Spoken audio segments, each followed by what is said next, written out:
If you allow me come in here, talking about solutions, don't you think we just might be running away from the answer when the answer is within us? Ahmed Salkida, the Nigerian journalist who has claimed to have close ties with the group, the Boko Haram, once he was at the center of that particular talk between the government of Nigeria and Boko Haram until that was aborted. He's been speaking quite lately with the BBC House of Service, where he said categorically that the Chibok girls are well and alive. And if he's saying that, and he's still saying that they are well and alive, about 200 of them, don't you think that as a people we should, being a professional, is it wise enough for us to kick off another mediation between the group through, they said, Ahmed Salkida? Thank you very much for that observation. I've always said that negotiation is part of solution to terrorism or insecurity. At some point, we will still come back to the table to talk, even if it is only one of the terrorists that we have left. As long as we have that situation, the issue of negotiation should still be kept on the table. I don't know what was made of this gentleman's initiative the last time. I think it was during my last interview that this issue was burning and it was killed. Whoever that is advising the government of Nigeria that they should not negotiate with the terrorist group is giving them the wrong advice. In fact, one of the best ways to gather vital intelligence is through negotiation and communication. It's a conflict, for God's sake. It's an ideology of some people who are also our national. It happened in the Niger Delta, and we were able to manage it through the power of negotiation. And today, we are having people under various type of amnesty. We did not crush them. We attempted crushing them, and it was impossible. You're saying that was terrorism? Sorry? That was terrorism? That was terrorism. From your analogy? There was some degree of terrorism. We have some element of it that are freedom fighters. Don't get me wrong.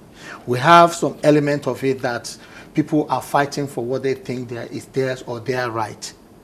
But the activities matched what the definition of terrorism. How can the government go about negotiation if there is any iota of truth in the comment also going by that journalist that they are well and alive? The first thing the government needs to do is to be very, very sincere with themselves about the situation. The mistake the current outgoing government made in the first place is not accepting the truth, even in the context of giving information. It was rumored, which I've not been able to confirm, that the president did not believe that the Chibok girls were kidnapped for 18 days.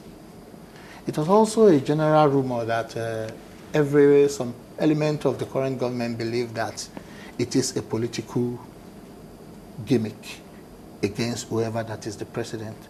I think that was when the disaster took place.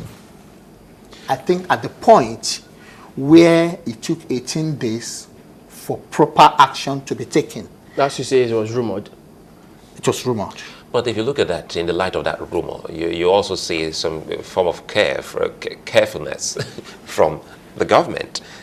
Recall that we had this ceasefire, you want to call it a phantom ceasefire, where a government spokesperson did say, well, they had that particular agreement with the group, Boko Haram. Yeah. And we saw the renewed insurgency that followed that particular ceasefire.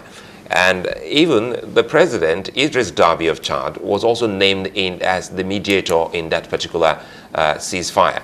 So if you put that side by side with the doubts, given by this government at the start, and you mix it up with what later unfolded concerning the ceasefire and the gist with Ahmed Salkida, don't you think we are enmeshed in some kind of confusion here as to what to take home as the true story of the Chibok girls?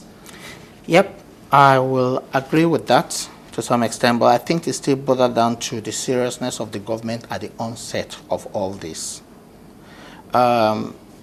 charity begins at home.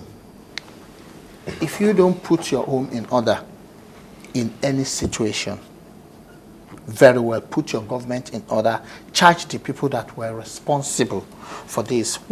I don't know who is advising the president. It's just as if advice is coming from left, right, and center, and because at a time on this but such issue, must be based on informed findings. yes, the problem we have with the Nigerian government is that they are not well informed. As far as are you part of the government? I'm not part of the government. I'm a professional. You know what? I'm a professional. I'm a professional in this field. We won't take it from you. That's why you're here in the first place. All right. But I'm trying to get something out of you, because if we have, discordant tunes, if you are at the helm of affairs and you have gist coming from Chad, which ultimately turns out not to be correct, that no one is actually sitting pretty well at the helms of that negotiation, and you also have this talk from Ahmed Salkida, a Nigerian that was initially brought in, still saying that, well, categorically, that the girls are alive. And you also put that side by side with what occurred earlier on, to the extent that we do not know the nature and the true number of these girls. And you just also talked about the DNA. So where will you put your finger on in the mix of all of this coming in as information for you? Okay. To be very, very candid with you, I don't think anybody has engaged positively with this gentleman called Salkida. Alex Akida. If I have my way, I would really like to sit across the table from him, take what we call briefing. Because he actually said he saw them. He was in the camp and he saw the girls. So the problem we seems to have there is that one is for the government. The government failed to engage with him properly. I was expecting the relevant people from the police, from the army, from the SSS to actually sit in front of him. Because when anybody gives you any information... You're sure this hasn't happened? For the fact that you haven't heard, are you presuming that that hasn't happened because you haven't heard that it hasn't happened? Because if that happened, we wouldn't be where we are today. All right. What about? We wouldn't be speculating this morning as to the whereabouts of the chip. We have somebody who is talking, who claims that they are okay. No, but you understand? And we are now saying, is it out of place to speculate if they're suspected to be in Sambisa forest? You cannot. Okay, it's going to be ridiculous to the rest of the world watching us today that while they are busy demonstrating on their street, so you when a building is being lit up in remembrance in the UK and US today for this. No, we are basing our endeavor on speculation. What should the government be doing in the light of what he said? Because I'm taking it off speculation. I'm giving quote by quote of what he said in that particular interview. He also said that the mediation effort was abandoned on the instructions of the Nigerian government. If he has said this, this is a serious indictment that should... By now, the government should be speaking to the people on what line of action they took to have warranted this, if it's true or not. The fact that the mediation process was abandoned spelled a disaster for this whole thing, and I think that is why we are where we are today. If there's going to be mediation, mediation does not necessarily have to lead to solution. At the end of a mediation, you gather vital intelligence.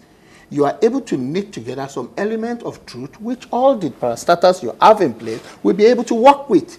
And I'm still thinking that today, as bad as we claim Nigerian police are, the army, the air force, and the other armed forces from all over the world that came to join us, if this type of information is made available to them, they will have been able to narrow this. Let me even take it back to the area where you talked about the speculative part of it, because I mean, you make it look as if agencies speculate that, okay, well, we suspect that they may be here out of place. But that's not the case, because many of those terrorists who were eventually caught after several years Osama, for instance. Now, there were lots of speculations concerning where he may be hiding. And sometimes when some of those places were shelled, it turns out that was where he was. But the other thing about all of this is, if we don't know the amount of information that the government has, whether or not they act on it is a separate matter entirely. But then, let's bring it back to the part where the world, many of the agencies, top security agencies in the world at the time volunteered to help with Nigeria. They sent intelligence, they were using drones.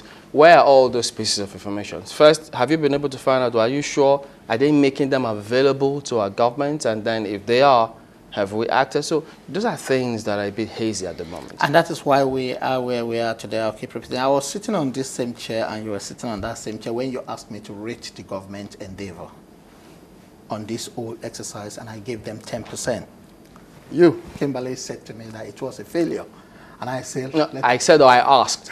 No, okay, you asked. I thought you asked me because I don't give. Okay, I just ask questions. So if I give them 10% out of 100, it's a failure. Well, clearly, that is for 10% to 100. That is what the world is yet to see today. That is why we cannot see the Chibok girls today. That is why today the effort of America, of Australia, of Chad, of Niger, of Cameroon, and unfortunately... No, what do you think is happening to that effort by the international agencies to provide intelligence and assistance to Nigeria with respect to locating the Chibok girls? That is very, very simple to give a very good assessment of. Maybe I should be able to ask you today, why did we have conflict with America? At the time, we stopped America from even training our soldiers. It was a move made by our government. They said to the America that they should go, they don't need their help anymore. Why do you think that happened? Well, because they are not ready to face the truth of what America is telling them, or they are not ready to act. In conclusion, what do you think we should be doing now? I think what we should be doing now, in terms of searching for the Chibok girls, is that it's a slap on us, it's a slap on our face, it's a shame that we cannot bring those girls home now. And we hope that the new government coming in will be able to start right and not what brought us to where we are today. On the part of the people of Nigeria, I think we all need to be security conscious. On the part of every state and local government, I want us to please try and work on giving more power to the people when it comes to the area or aspect of security of lives and property. Let us give people knowledge. Let us give them skills. Let us do what we did when Ebola broke out. We educated everybody and we were able to kick Ebola out. We can do the same under terrorism and keep it at bay. Thank you very much indeed, Olatuboso Ambalawa, a security consultant. Thank you for your help. Thank you for your time. Thank you. We'll be back after the break. We've got other matters also lined up here today. Don't go away.